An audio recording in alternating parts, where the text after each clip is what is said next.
Hi. Hey Will, apologies for being late. I had some tech issues. No worries, Greg. Nice to see you. Yeah, how are you? I'm all right. you open the computer to do something simple like this, and there's a lot of things that the computer comes with, a lot of baggage. Yes. So my head's spinning a little bit just from seeing the charred remains of not remains, the charred body of a journalist in Gaza, for example, right now. Yeah. Yes, there are some heavy shit happening around the world at the moment, and Indeed. we're talking about a record album. We're talking about a record album, which I believe can serve purposes. It definitely its its intentions are good also, and it's not mindless. But at the same time, yes, we're talking about a record album. Yeah, it's an album called The Purple Bird that I've been enjoying. Um, Great. how does it sit with you in your catalog of music? How proud of the album are you? I'm immensely proud of it. I'm immensely proud of it. I don't know. I have no way of knowing, like in your line of work, how much sort of pure pure acceptance is a part of what you do. It's a it's a big part of how I can measure um, growth, I guess, to an extent, and achievement and ability. And so, finding myself in the room with these songwriters, there's eight collaborative songwriters whose work appears on the record with alongside of mine, and the various musicians who play on the record are absolute masters at in their fields, and to find myself, sort of in the at the table in the ring with them and holding my own, and that's a source of definitely a source of pride, like a source of a sense of accomplishment and growth over the years that such a record could have come to be, and especially with the guidance of David Ferguson and his acceptance of me as a viable peer for undertaking such an endeavor. Yeah, why did you decide that this album should be created with Dave? Either the record decided itself, or Ferg decided for me. It really was. It began. I just called Ferg and said that I wanted to come visit him because I hadn't seen him in a few months, and he said, "Okay, Willie, how about if I set up a writing uh, session for us?" I said, "Okay, sure."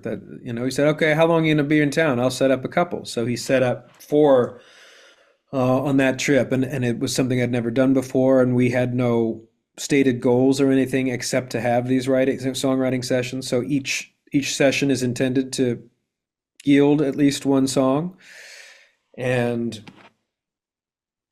we did the four sessions then, and then Ferg said this. We both said this was pretty good, pretty. He said, "You want to come back in a few weeks and do it again?" I said, "Yeah." And then after that time, he said, "Well, maybe we should cut some of these songs." And I said, or he said, "Let's do some more." And I said, "Let's go ahead. We've got 7 or 8 songs here. Let's go ahead and record them. Because the world is so crazy, anything can happen. And I've got a handful of songs at home that are kind of misfit songs that haven't found their home anywhere." And so then we just did it, And he called his connections, his session musician connections, and um, it just kind of happened. I was working on another record, which I'm back to working on now. I was working on another record when this started, and then it was just full momentum for about 5 or 6 months. This record out of nowhere. It was beautiful. Really nice feeling. Yeah, wanted to speak about some tracks in particular. The track Boise, Idaho, has such a warm, comforting vibe sonically. Um, Yeah. was that a feel you wanted from the get-go, or did that just happen organically? everything about this record happened organically. This was one of there were no obstacles. There were no moments of forcing anything.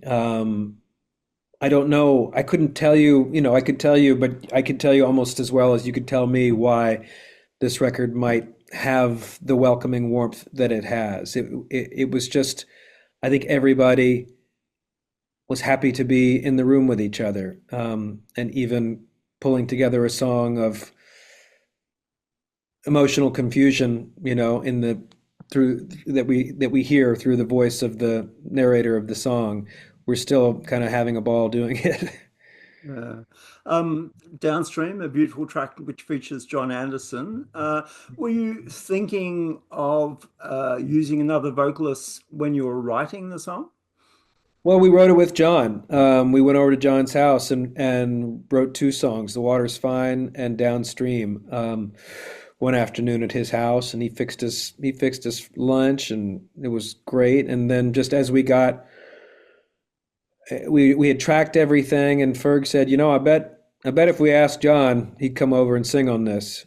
And so I called John the old-fashioned way, on the telephone, and asked him if he might consider singing one of the verses of this song that he co-wrote, and he, came out. It was just awesome. It was, yeah, it was, because I had when we tracked it, I had sung the whole song, but it was just it's an easy verse for him to get into, Yeah, and his voice is so amazing and unique, and carries such a spectrum of powers. yeah. The track "Guns Are for Cowards." What was the motivation for giving that track a polka treatment? The deep motivation for giving it a polka treatment, I believe, although I've never directly asked Ferg this question, is where we recorded. You know who Cowboy Jack Clement was? He started in Memphis under Sam Phillips as an engineer, in-house producer, songwriter. Eventually, he moved in the late '60s or early '70s to Nashville and set up sort of a recording and publishing a little mini empire. And that was Ferg's first big job in the music business in Nashville in the late '70s, and he stayed there through the end of Cowboy's life. We recorded in Cowboy's studio, and Cowboy was very close with and helped nurture the careers of Charlie Pride, John Prine, Don Williams, and Johnny Cash. He and Johnny Cash were kind of best pals, and that's how I met Ferg, was through the Cash situation. So we recorded at Cowboy's studio 10 years after he passed. And Cowboy was a polka enthusiast.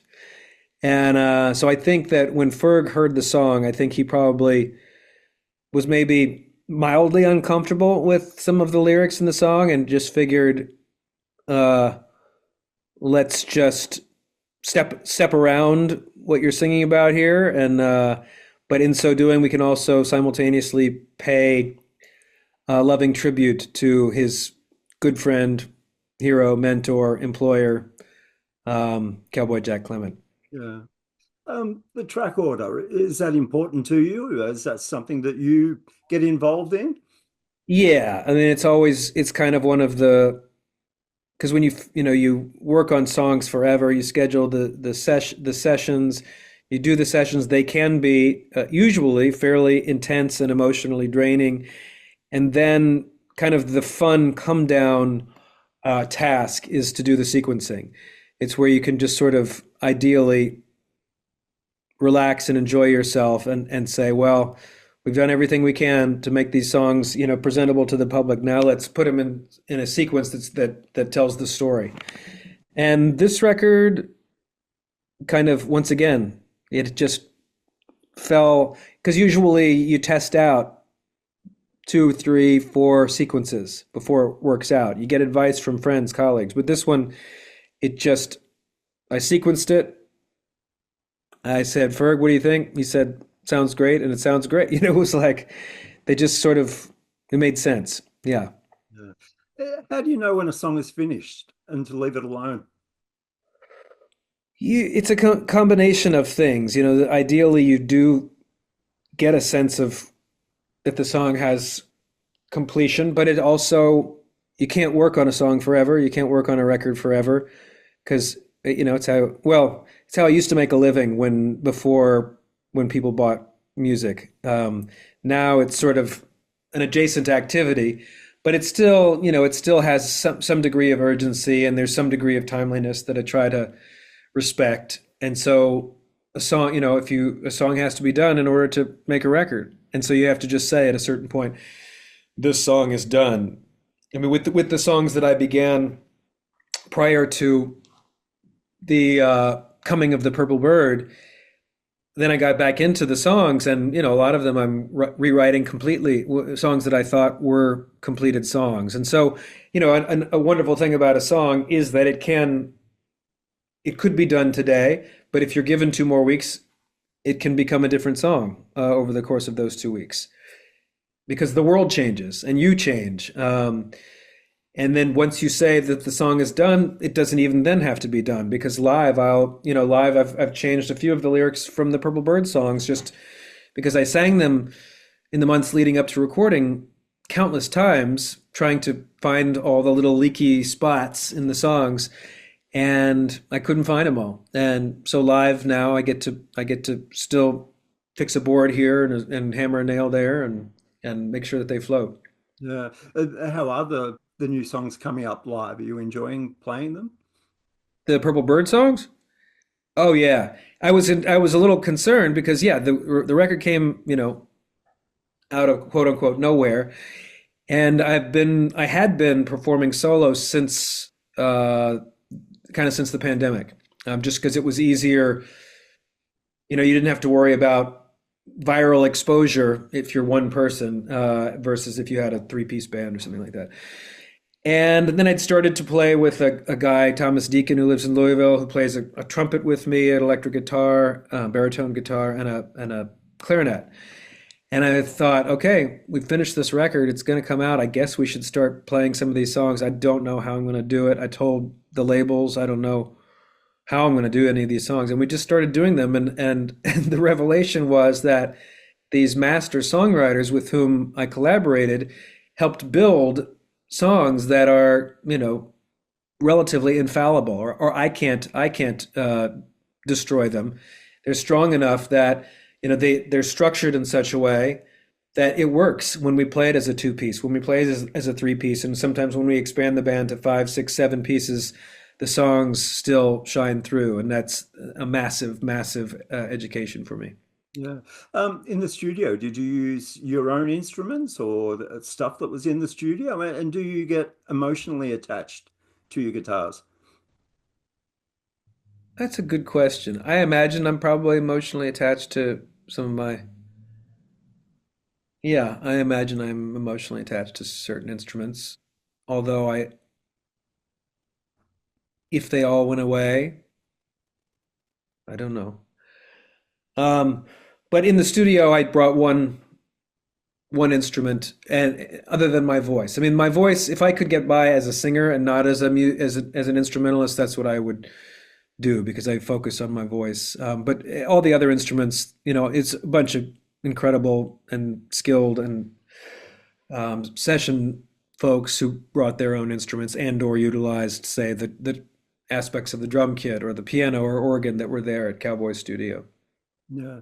I was watching a YouTube video in which you were talking about songwriting, and in it you said that as a songwriter, you can't afford to have writer's block, and Yeah. you have to find your way to a song. Do you get the same amount of satisfaction grinding out a song as when you do when one comes easily? Ultimately, yes. Ultimately, I mean, sometimes it can be all the more satisfying to grind through a song that might take weeks, months, or even years. And you think, I have one song that I've been working on since, I don't know, 2020, 2021, and I would play it for other musicians and they would just shrug and but I couldn't let it go. And it took until it took 4 or 5 years, and I would try different things, and then all of a sudden I realized, what I was attached to and what didn't work, and the other stuff was just placeholder. They were just placeholders, placeholder verses for a few years, waiting for the correct verses to sort of come through. And then the satisfaction that comes with that is immense because you've just put a lot of sweat and tears, if not blood, into the activity, and Yeah. you come out with a song, and it is a high. It is a high to complete a song that you feel does have a chance to function in the world on its own. Yeah. Do you have any bucket list dreams, music or film projects in the back of your mind that you want to get to one day? I